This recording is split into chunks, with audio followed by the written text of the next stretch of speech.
روشنای روز به کامت، هر نفست برکت، هر قدمت قدرت.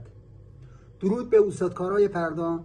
امروز قراره یکی از دقیق ترین شابلونایی که برای اجرای ستون در نما یا پارکینگ هایی که ستون پی دارن و اون اجرا میشه، شابلونشو با هم قدم به قدم پیش بریم و بسازیم. ما برای این کار چندین ابزار نیاز داریم که حضورتون معرفی میکنم. 1 متر، دو نوع سوهان، یکی نیمگرد و دیگری سوهان تخت می باشد. یکی از ابزارامون کمانره مویی می باشد که میشه از ابزار فروشی ها تهیه کرد و برای این ابزار تیغه باید تهیه کنیم که تیغه گرد باشه. این تیغه گرد زمانی که میخوایم برش بزنیم، به هر جهتی میخوایم تغییر جهت بدین ارتونو، راحت‌تر براتون کار میکنه. پس حتما یادتون باشه زمان تهیه تیغه گرد باشه. و ابزار دیگه ای که نیاز داریم گونیا هستش، برای دقیق تر در آوردن شابلون به کار میره.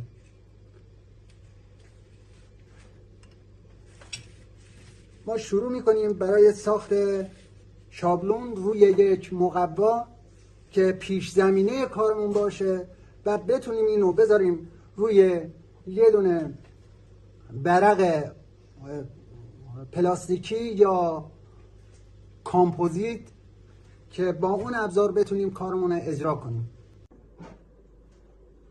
برای اینکه ما بتونیم این شابلونمون رو راحت‌تر در بیاریم رو برق کامپوزیت یا برق لوله پولیکا که قبلا باید اونو بر اثر حرارت با یک سنگی یا شی سنگینی که باشه سطحش صاف باشه، بعد از گرم کردن لوله پولیکا فشار قوی اونو سطحش رو صاف کنیم، اول باید روی یک مقوایی اینو ترسیم کنیم که بتونیم این مقوا رو بذاریم روی اون برق کامپوزیت یا پولیکایی که صاف کردیم، بتونیم بقیه کاراشو انجام بدیم. ما ابتدا میایم 2 تا خط موازی به فاصله 3 سانت از هم دیگه ترسیم میکنیم.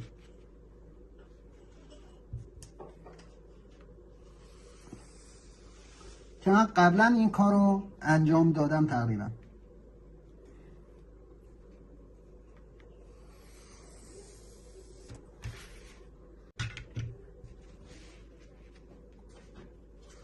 البته اینم گفته باشم ما ستونی که میخوایم شابلونش رو درست کنیم، اول باید اون ابعادی که رو نما میخواد ستون اجرا بشه اونو داشته باشیم. ما فرض بر مثال 37 سانت گرفتیم رو نما ستون میخوایم انجام بدیم.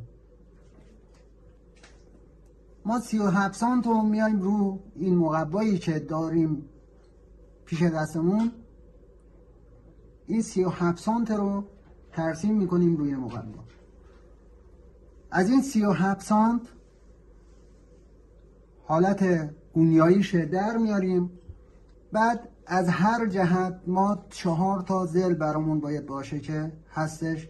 از این 4 زل 2 زل ما این برداریم، 2 زل این برداریم.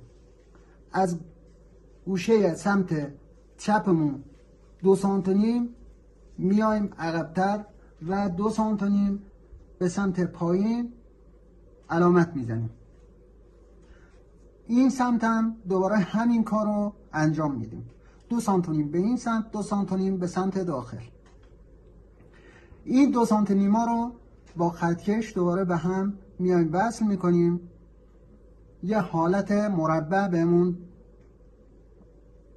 ایجاد میشه.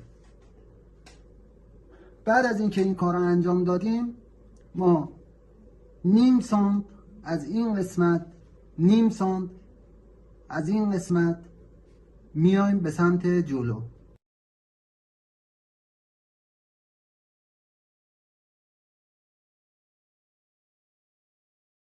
ما برای اینکه بخوایم این تصویری که کشیدیم یه شابلون برامون مهیا شده، اینو برش بزنیم. نیاز به یه قیچی داریم که شروع میکنیم برای برش زدن این کار.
برای اینکه برشتون دقیق‌تر در بیاد، شما میتونید از کاتر هم استفاده کنین که برای لبه های کارمون دقیق‌تر و تمیزتر برش بخوره.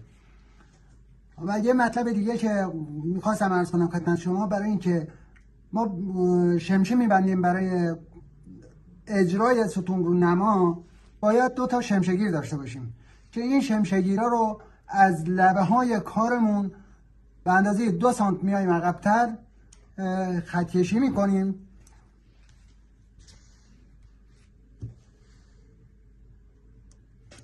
این 2 سانتمون رو حالت گونیا به اندازه 1 سانت و نیم میایم عقب‌تر و دوباره این 1 سانت و نیم رو به حالت گونیا به سمت بیرون کارمون خط کشی میکنیم و همین قسمت هم، قسمت سمت چپ کارمون هم همین کار رو انجام میدیم.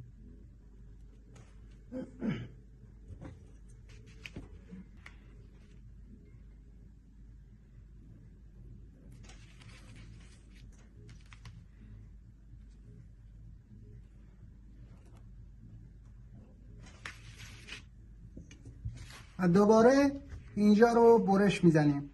زمانی که میخوایم روی برگ کامپوزیت، برق کامپوزیت یا برق پولیکا که قبلا صاف کردیم، این رو میخوایم رو اون بذاریم و خطاش رو اون ترسیم کنیم و بعد برش کاری انجام بدیم، این جای شمشگی را یادمون نره که کار انجام شده باشه.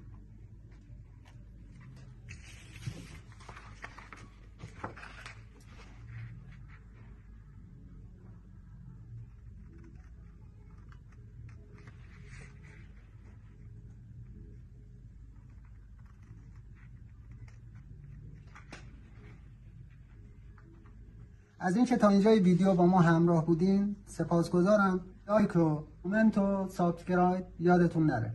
به ما انرژی بدین که ویدیوهای بعدی رو براتون آماده کنیم.